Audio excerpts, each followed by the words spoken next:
Aujourd'hui mon pote, on va parler beaucoup de beats. Mais t'inquiète, c'est pas une vidéo...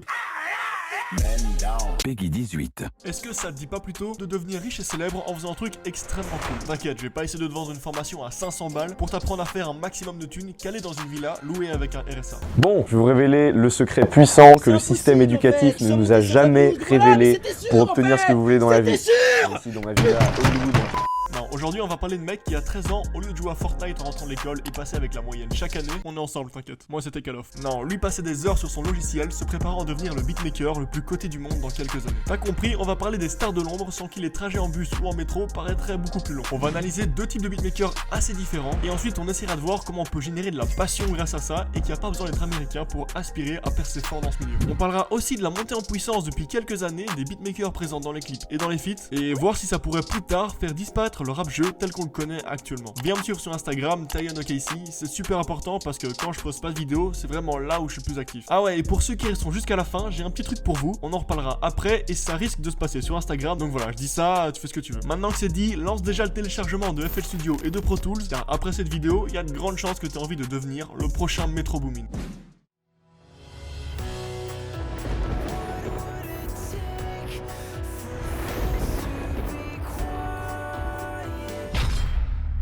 Si je te dis Fuck Love, Lucid Dreams, tu penses X et Juice WRLD. Et bah le point commun entre ces deux classiques, c'est qu'ils ont été produits par la même personne, Nick Mira. C'est un garçon lambda de 19 ans qui vient de Virginie. Ça fait maintenant 2 ans qu'il fait partie du top 5 des meilleurs beatmakers, donc pas si lambda que ça finalement. Et même s'il a percé très jeune, il a commencé comme tout le monde en connaissant rien du tout, tel un mage niveau 1. Je suis un mage. À seulement 12 ans, il commençait déjà à s'intéresser au logiciel de beatmaking après avoir fait quelques années de guitare quand il était plus petit. Donc il s'entraîne solo dans son coin et après seulement 1 an, il commence déjà à vendre ses premières instruments à des petits rappeurs. Ouais, donc à 13 ans, il commençait déjà à mettre la daronne à l'abri pendant qu'on passait nos nuits sur Modern Warfare 2 à faire des nukes. Mais qu'est-ce que tu fous là, fils de pute? Vu qu'il est quand même très jeune, il a dû rattraper tous les classiques sortis quand il était pas né pour se forger une culture et avoir de bonnes bases. Il passe des nuits entières à écouter et décortiquer tous les gros hits de Timbaland, Pharrell et Dr. Dre pour comprendre petit à petit tous les tricks pour avoir un bon beat. Même si ça n'a plus grand chose à voir avec ce qui marche aujourd'hui, ce sont malgré tout des incontournables qui ont influencé tout le monde hip-hop. Semble bien cette là, avec ton vieux accent de chanteur de rap là, hip-hop.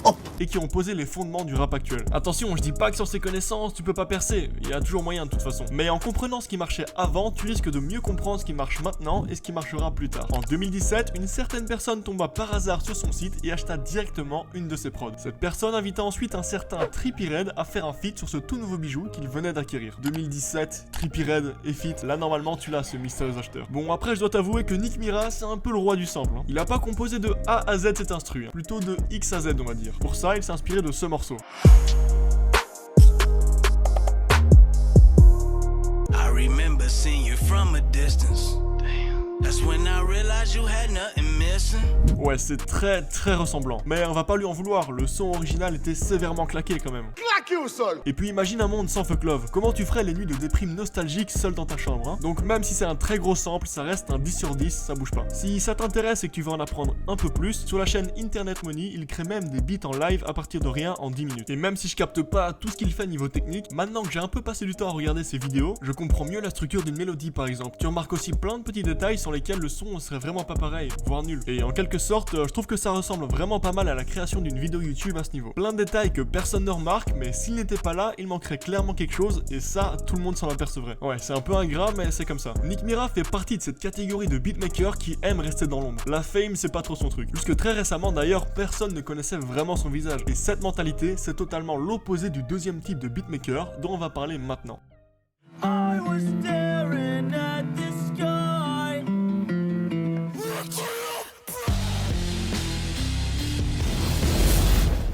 Lui, contrairement à Nick, je suis presque sûr que tout le monde le connaît ici. Pourquoi? Bon, mis à part qu'il taffait avec les Migos et qu'il leakait volontairement leur son, même si c'était avant que le streaming pèse autant, c'est-à-dire avant que n'importe quel mec genre XXX imitation puisse faire un disque d'or en 2 mois. Mais en vrai, si Murda Beats est aussi connu aujourd'hui, c'est surtout parce qu'il fait partie de cette autre classe de beatmakers qui se mettent sur le devant de la scène. Ils font bien attention à ce que tout le monde les connaisse en passant dans les clips ou en étant en featuring sur les morceaux, même si c'est seulement pour dire Another one. Tu vois bien que c'est deux philosophies très différentes entre Nick Mira et Murda Beats. Avant, c'était assez assez rare de voir ce genre de choses, mais depuis quelques temps, en fait depuis qu'on n'écoute plus qu'en streaming quasiment, les beatmakers sont peu à peu tombés dans l'oubli. Avant, quand t'achetais un album, t'avais souvent le producteur marqué sur la pochette, ou alors dans le petit livret, t'avais les noms de toutes les personnes qui avaient bossé sur le projet. Et les beatmakers n'avaient alors pas besoin de passer dans les clips pour être reconnus et que leur prod soit valorisée. Aujourd'hui, t'écoutes un son, tu sais même pas qui est le mec qui a fait l'instru, des fois tu sais même pas non plus qui est le mec qui rappe, puis la musique se termine et ça passe à la suivante. Donc tout ce mouvement de beatmakers qui cherchent absolument à se faire voir vient sûrement de là. Et je pense que c'est nécessaire car on était vraiment en train de délaisser totalement ces mecs et donner 100% du crédit aux rappeurs. Alors qu'un son, c'est avant tout une prod. Le fait qu'on kiffe une musique et qu'elle marche, c'est du 50-50. Voire perso, je dis du 60-40 pour la prod, car si l'instru est mauvaise, t'as beau être le meilleur rappeur du monde, le son sera rincé. Alors que au contraire, si t'as une bonne prod mais que tu sais pas rapper, au moins il y a une bonne mélodie et ça peut s'écouter. Et la preuve, t'as plein d'artistes comme Pandrez avec le très célèbre Hometown maintenant, ou Petit Biscuit qui font des albums entiers sans texte et ça marche super bien. Et même si Big Flo et Oli ont posé dessus et que c'était nul à chier, le son passait bien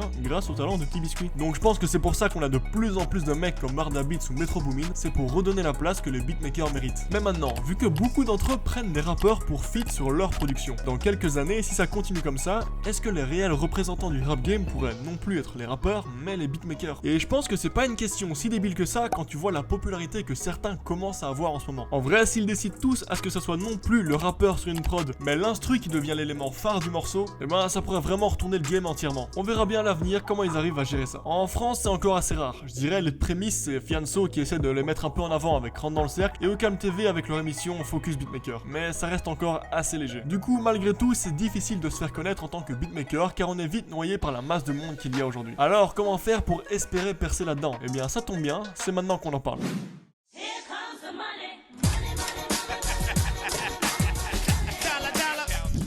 Le plus dur c'est de commencer, comme dans tout ça fait peur de se lancer car ça paraît être très technique, un peu comme le montage vidéo sur YouTube encore une fois. Tu commences en étant totalement redneck, puis au fur et à mesure tu fais des recherches parce que tu veux créer des trucs spécifiques et c'est comme ça que tu t'améliores en cherchant par toi-même. Si t'attends que quelqu'un vienne tout te servir sur un plateau d'argent, t'arriveras jamais à être autonome et avoir ton propre style. Et dans le beatmaking, avoir son propre style, sa propre patte, c'est encore plus important que sur YouTube. Car sur une instru, comparé à une vidéo, tu peux pas montrer ta personnalité pour donner un peu d'originalité. Donc si tu fais que regarder des tutos et faire exactement ce qu'on dit, tu feras exactement comme tout le monde, c'est-à-dire pas percer. Maintenant, la question la plus intéressante, combien ça gagne et à partir de quand il y a moyen d'en vivre, voire quand est-ce qu'il y a moyen de tâter de la lambeau si possible. En France, il y a eu pas mal de plaintes au niveau du prix des instrus. T'as sûrement vu passer la vidéo où Pelka parle de ça justement. Donc je suis allé me renseigner concernant les prix et j'ai été demandé à Voluptic, un beatmaker que je connais. T'en as sûrement déjà entendu parler et si c'est pas le cas, ça devrait pas tarder parce qu'il a seulement 17 ans et est déjà en train de passer pour tous les rappeurs en ce moment. Donc je lui ai posé pas mal de questions sur l'économie autour du beatmaking. Déjà, faut savoir que la plupart du temps, t'achètes une prod en fonction des streams et des ventes que tu penses faire. T'inquiète, je vais te montrer avec un exemple, ça va être plus facile. Sur le site de Voluptic par exemple, t'as les prods à 33$ et avec ça en fait t'achètes une licence qui va jusqu'à 50 000 streams et 2000 unités vendues sur les sites comme Apple Music et tous les autres. Donc si ton freestyle en fin de soirée posté sur Instagram perce contre toute attente et fait plus que ça, tu devras alors acheter une licence à 100 000 streams et 5000 unités et ainsi de suite. Je pense que t'as compris maintenant. Ça c'est le premier cas. L'autre moyen c'est de vendre ses prods de façon exclusive à un artiste. C'est-à-dire que seul lui pourra l'utiliser et pourra faire autant de streams et de ventes qu'il veut. Du coup ça coûte plus cher et c'est plus le beatmaker que le marché qui fixe les prix sur ça. Metro Boomin il peut te faire hacker 50k pour une prod, par contre moi je peux au mieux te demander 10 balles tu vois. Maintenant on va parler chiffres. En France pour commencer à être rentable, si t'as du talent et que tu commences à te faire connaître, en vendant 4 prods exclusives en un mois ça commence déjà à être pas mal. Car comparé à beaucoup d'autres métiers de commerce comme l'épicier en bas de chez toi, à part un PC il n'y a aucun autre investissement matériel à fournir. C'est toi, ton talent et aussi ta capacité à faire parler de ton taf. Ça peut parfois même compter plus que le talent. Selon Murda Beats c'est 20% de talent et 80% de réseau. Et encore une fois, c'est un peu pareil que sur YouTube. Si tu fais une vidéo de fou, mais qu'il y a que ta mère et ta soeur qui regardent, bah c'est comme si ton contenu n'existait pas en fait. C'est dur, on passe tous par là, mais c'est la réalité. Voluptic pourra encore parler de lui, a commencé en postant ses prods sur YouTube, et c'est comme ça qu'il s'est fait repérer, et qu'il a pu travailler avec Fianso en signant chez Affranchi Music. En vrai, le truc selon moi qui fait que si je faisais pas YouTube, je me serais déjà lancé là-dedans, c'est que tu peux le faire en parallèle à autre chose. Si t'es à l'école ou à la fac, t'as beaucoup de temps pour d'autres activités, et investir du temps à cet âge-là, dans ce genre de projet, c'est être sûr d'avoir un retour positif à moyen long terme. Et t'as pas besoin de gagner des millions. Si t'arrives à tirer 500 € par mois avec ça à 15 ans, juste en faisant des prods en rentrant des cours, imagine avec le temps ce que tu peux espérer faire. Voluptic a seulement 17 ans et a déjà un nom dans le game. Nick Mira a vendu une prod à X à seulement 17 ans aussi et en rentrant des cours a drop un son qui est aujourd'hui à plus de 360 millions de vues. Donc entre jouer toute la nuit à Fortnite et à LoL